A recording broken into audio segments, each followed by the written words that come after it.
Avant que les rois ne gravent les lois dans la pierre, avant que les couronnes ne pèsent lourdement sur les fronts des hommes, il n'y avait que les tribus, le feu et la faim.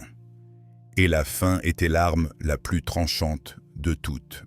Pendant des lunes, la tribu de la rivière de l'Aube vécut au bord du désespoir.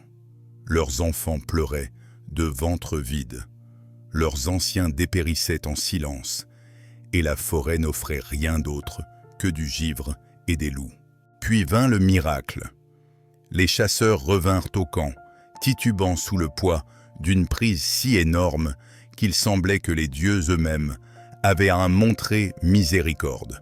La fumée s'éleva, les feux rugirent, et pour la première fois depuis des lunes, le silence céda la place au rire. La viande grésilla sur la pierre, la moelle bouillonna dans les pots, et les visages creusés de la tribu se mirent à briller à nouveau. Chaque bouchée était une prière exaucée, chaque morceau, une promesse que la survie était à portée de main. Mais la joie a des lames cachées. Dans la lueur du feu, là où les ombres dansaient sur les visages peints, une autre vérité demeurait. Le salut cache bien la trahison, et l'envie ne reste jamais silencieuse longtemps. Quand le premier ancien tomba, les lèvres noircies, les yeux vitreux de mort, le silence remplaça les rires. Le festin qu'ils avaient cru être un don devint une malédiction, un banquet empoisonné par la trahison. Et tandis que la peur se répandait dans le camp, une question résonna plus fort que la tempête dehors. Qui parmi eux avait transformé la survie en meurtre? La neige enterrait chaque nuit la vallée plus profondément, étouffant les huttes jusqu'à ces qu'elles ressemblent à des tombes prêtes à être scellées. Le vent hurlait dans les crêtes comme un loup affamé, déchirant les peaux tendues sur les cadres de bois. La survie semblait n'être qu'un murmure perdu dans la tempête. La rivière, autrefois vivante de poissons, reposait enfermée sous un cercueil de glace. La forêt, jadis riche en cerfs et en lièvres, n'offrait plus que silence. Même les loups s'étaient amaigris, leurs cris résonnant plus près chaque nuit. Dans les huttes de la tribu, les feux brûlaient bas, la fumée s'élevant faiblement vers les chevrons. Les enfants gémissaient, leur ventre gonflé de faim. Les mères rongeaient des morceaux d'écorce pour étouffer leur propre vide. Les anciens toussaient dans l'obscurité, leur voix brisée, leurs lèvres fendillées par le froid.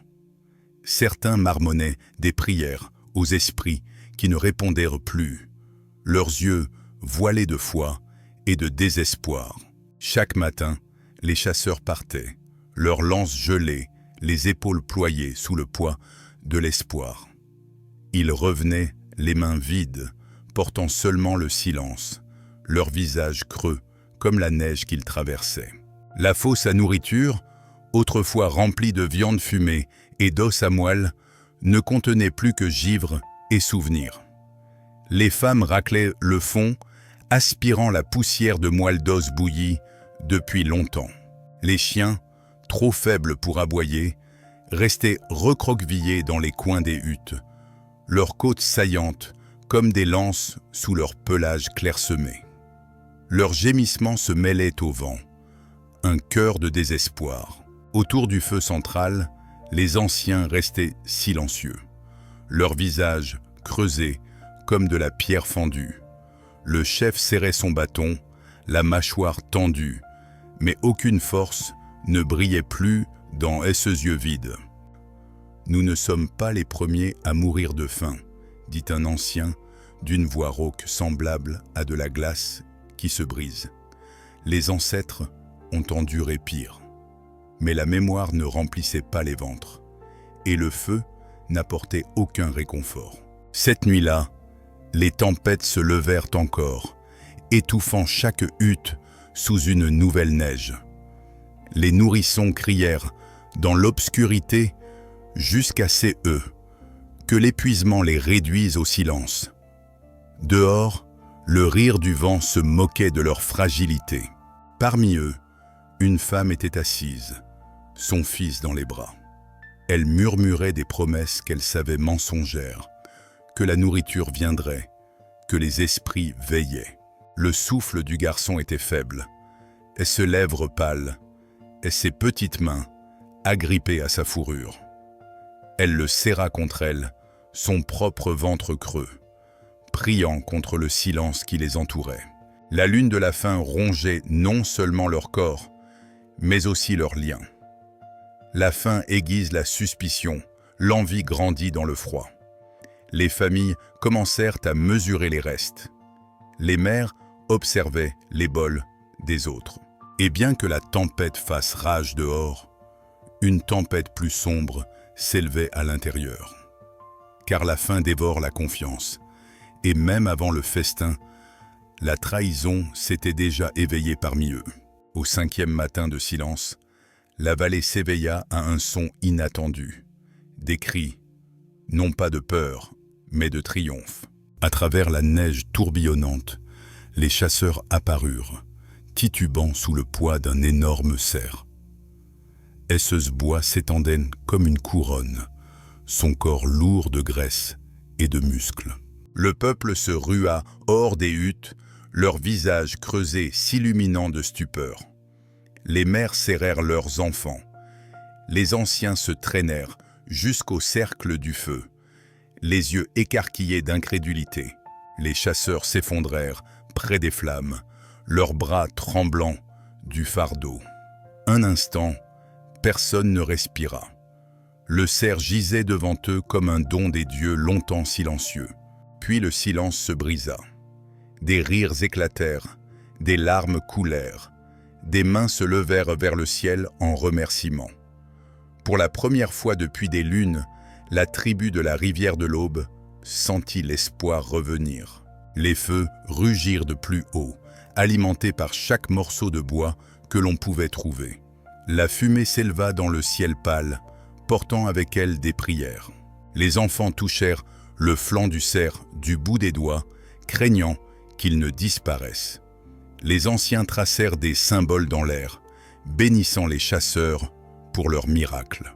Pourtant, sous la joie, persistait une gêne. Certains chasseurs échangèrent en des regards furtifs, leurs yeux voilés d'un secret inavoué. La fierté se mêlait à quelque chose de plus sombre, la dissimulation. Le chef leva son bâton, sa voix brisée à la fois par la faim et le triomphe. Ce soir, nous festoierons. Ce soir, la tribu se souviendra de sa force. Ces mots tonnèrent à travers le cercle et le peuple rugit en réponse. Mais dans les ombres, derrière le feu, une paire d'yeux ne brillait pas de joie. Ils observèrent le cerf non avec soulagement, mais avec calcul. Au crépuscule, le camp vibrait de vie. Les flammes claquaient haut, projetant de longues ombres sur la neige. La fumée montait, portant l'odeur de la viande rôtie dans la nuit glaciale. Le cerf avait été découpé avec soin, sa chair distribuée aux familles, et ses os fendus pour bouillir dans des marmites de pierre. La faim de la tribu s'était transformée en frénésie de préparation. Les rires des enfants revinrent, d'abord faibles, puis plus forts. Ils dansaient près des flammes, leurs joues creuses illuminées par le feu. Leurs pleurs furent oubliés pour un moment. Les mères pleuraient, en goûtant le bouillon, les larmes roulant sur leurs joues fendillées. Le goût était amer, enfumé, mais c'était de la nourriture, le salut versé dans des ventres vides. Les anciens levèrent les mains vers le ciel, leur voix tremblante de prière. Ils nommèrent les ancêtres à voix haute, les remerciant d'avoir guidé les lances des chasseurs. Le chef était assis au cœur du feu, son bâton posé à ses côtés. Il trempa le premier morceau de viande dans son bol, mâcha lentement, puis hocha la tête. Le festin avait commencé. Les chants s'élevèrent, bas d'abord, puis gonflèrent en chœur qui résonnait dans la vallée. Les pieds frappèrent, les mains claquèrent. le rythme de la vie repoussant le silence de la faim. Mais au milieu de la joie, des murmures surgirent. « Pourquoi maintenant ?» chuchota quelqu'un. « Pourquoi, après des lunes de rien, les esprits nous donnent-ils soudain l'abondance ?» Des regards se croisèrent, certains empreints d'envie, d'autres de doute. La lumière du feu révélait la joie, mais les ombres portaient l'inquiétude. Et dans ces œillets sombres, l'envie aiguisait ses crocs, attendant le moment de frapper. Le feu brûlait haut, la viande grésillait, la moelle bouillonnait riche et épaisse. La tribu mangeait comme si elle n'avait jamais goûté à la vie auparavant. Un temps, seuls résonnèrent le bruit des mâchoires, des rires et le craquement des os. La fumée s'accrochait lourdement dans l'air, luisant orange sous les étoiles. Puis cela arriva. Un ancien toussa, un son rugueux, plus profond que le râle de la faim. Sa main trembla sur sa poitrine, son bol se renversa dans la neige. Des cris de stupeur parcoururent le cercle. Les lèvres de l'homme s'assombrirent, et ses yeux se révulsèrent. Il s'effondra dans la lueur du feu, inerte. D'abord, silence. Puis une voix cria « Les esprits le réclament !» Un autre murmura « Le festin était maudit !» Le chef se leva, son bâton à la main, le visage tendu. « Il était vieux !» dit-il, mais ce mot sonnèrent creux. Avant que quiconque ne reprenne son souffle, une autre ancienne gémit. Elle s'affaissa, son bol se renversant, ses lèvres déjà noircies. La panique monta. Les mères serrèrent leurs enfants. Les chasseurs lâchèrent leurs bols. Les yeux rivés sur la viande, sur le feu, sur les chasseurs qui l'avaient apporté. Les rires de la nuit se dissolvaient en murmures de peur. La joie se caillait en suspicion, épaisse comme la fumée. Et dans la foule, un seul mot siffla comme une étincelle sur de l'herbe sèche. Poison. Le feu brûlait toujours, mais plus personne ne touchait la viande. Les bols gisaient renversés dans la neige, la vapeur s'élevant de ces œufs qui avaient été leur salut. Les familles se recroquevillaient, les yeux allants des anciens tombaient aux chasseurs qui avaient ramené le cerf. Le silence pesait plus lourd que la tempête dehors. Puis les murmures commencèrent. Doux d'abord, tranchants comme du silex. Ce sont les chasseurs. Ils ont mangé avant nous. Ils ont apporté cette malédiction. Un chasseur bondit, la voix brisée. Nous avons saigné pour cette viande. Croyez-vous que nous aurions empoisonné nos propres frères? Mais la tribu s'était déjà retournée. L'envie et la peur se mêlaient, se resserrant en colère. Des doigts se pointaient, des voix s'élevaient. Le chef frappa son bâton contre le sol. « Silence !» rugit-il. Mais même son ordre ne put briser la tempête de suspicion. Les femmes serrèrent leurs enfants plus fort, les yeux écarquillés de terreur. Les guerriers se déplacèrent, incertains de devoir défendre les chasseurs ou rejoindre la foule.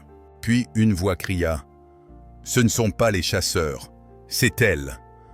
Une main tremblante désigna une femme qui avait remué le ragoût. Son visage pâlit, sa bouche s'ouvrit pour protester. Mais le mot s'était déjà répandu. Empoisonneuse, sorcière, traîtresse. La tribu se referma, leur murmure plus fort que le craquement du feu. La peur avait choisi sa proie, et la trahison avait trouvé sa voie. La tribu se rassembla en un large cercle autour du grand feu. Les ombres dansaient sur les visages peints, et chaque regard brûlait de peur. Un à un, les accusés furent traînés dans la lumière. Une femme qui avait remué le pot, un chasseur qui avait découpé le cerf, un garçon qui avait porté les os à moelle. Chacun protesta, la voix tremblante. « Je n'aurais jamais fait de mal à la tribu. J'ai saigné pour cette chasse. » Mais le cercle écoutait avec froide suspicion. Le bâton du chef frappa la terre, résonnant comme le tonnerre. « Les esprits exigent la vérité, dit-il, mais son regard vacillait. Les accusés s'agenouillèrent, leur souffle formant de la buée dans l'air glacé. Les mères pleuraient dans l'ombre, les enfants s'agrippant à leurs jupes. Un chasseur leva les mains. « J'ai mangé la même viande, regardez-moi, je vis encore. » Mais ces paroles tombèrent comme de la cendre dans le silence.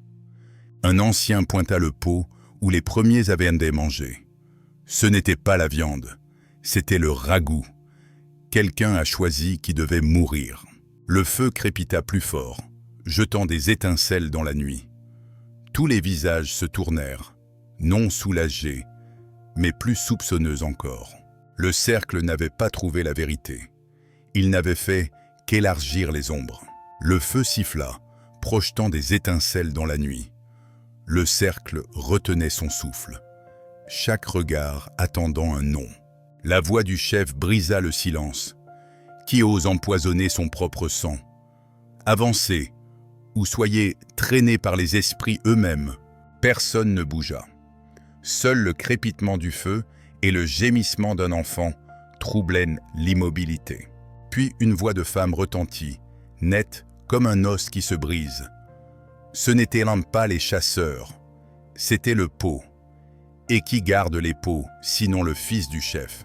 Des cris d'horreur parcoururent le cercle. Tous les regards se tournèrent. Le jeune homme se figea, le visage pâle, les lèvres tremblantes de dénégation. Il balbutia « Mensonge, je suis le fils du chef, jamais je ne trahirai. » Mais sa voix se brisa, et ceux yeux le trahirent. Les chasseurs s'avancèrent, serrant leurs lances. Les murmures de la tribu enflaient en clameur, une tempête dressée contre lui. Le bâton du chef trembla dans ses peaux. Les mains, son regard se posa sur son fils, et dans ce silence, la vérité pesa plus lourd que la loyauté. Ce n'étaient jamais les chasseurs, s'éleva encore la voix des trahis. C'était lui. Il a nourri son envie de notre sang. Le cercle rugit. Le véritable empoisonneur était révélé. Non pas un paria, mais un homme de pouvoir. Les voix secouèrent la nuit, plus fortes que la tempête. Certains réclamaient le sang, d'autres supplièrent la clémence. « Tuez-le !» cria un chasseur, sa lance levée. « Seule la mort peut laver le poison de la tribu. » Mais une voix d'ancien, craquelée, trancha. « Versez le sang du vôtre, et les esprits nous maudiront. Bannissez-le. Laissez le froid décider. » Le chef resta figé, déchiré entre le sang et le sang. Les yeux de son fils le suppliaient, mais le poids de la trahison pesait plus fort. Les mères protégeaient leurs enfants, murmurant des prières. Les guerriers se disputaient, leurs poings serrés, prêts à retourner leur fureur les uns contre les autres. L'accusé tremblait, les mains liées, le visage couvert de sueur et de neige. « Je l'ai fait pour nous !» cria-t-il. « Un chef doit résister quand les autres faiblissent. » La tribu cracha à ces paroles. Certains y virent la folie, d'autres la vérité tordue en venin. Le chef frappa son bâton dans la terre. « Assez !» Sa voix trembla. « Ce n'est pas moi qui décide, c'est la tribu. » Et ainsi le cercle resta divisé. Le feu entre eux brûlant comme une plaie qui ne guérirait jamais. À l'aube, les feux s'étaient éteints. La viande gisait intacte, noircie où elle avait chuté dans la neige.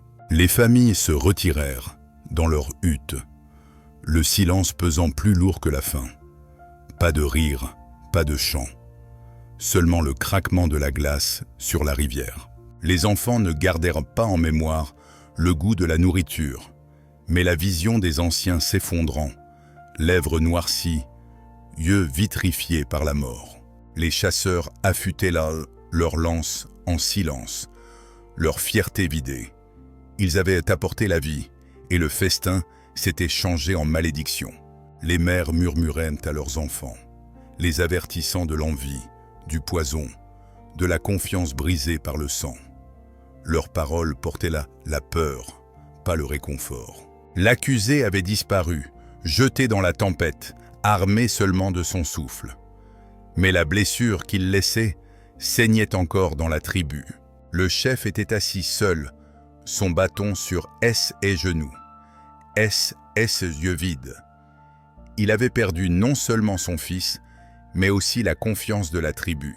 Et bien que les feux fumassent encore, leur chaleur n'atteignait plus le peuple. Le festin était terminé, mais les ombres demeuraient.